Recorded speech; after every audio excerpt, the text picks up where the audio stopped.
Welcome to another program in the Bearing Maintenance series. In this program, you are going to learn about the servicing procedures for taper roller bearings, using conventional practices and standard shop tools. The processes that we shall demonstrate are typical. However, it must be noted that actual tolerances, torques and other specifications must be checked in the technical manual for the equipment being serviced.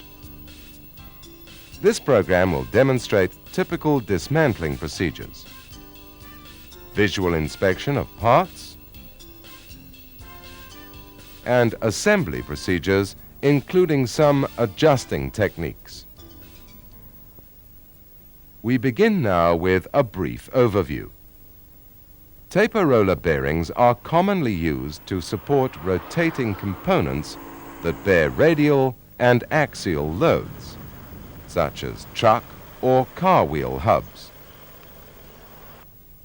There are always two bearings in a typical hub assembly, and they may be fitted in either the O configuration or the X configuration.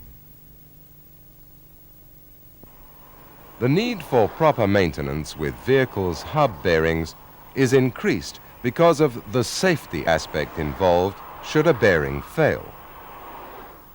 The high loads imposed cause varying temperature increases and expansion variances.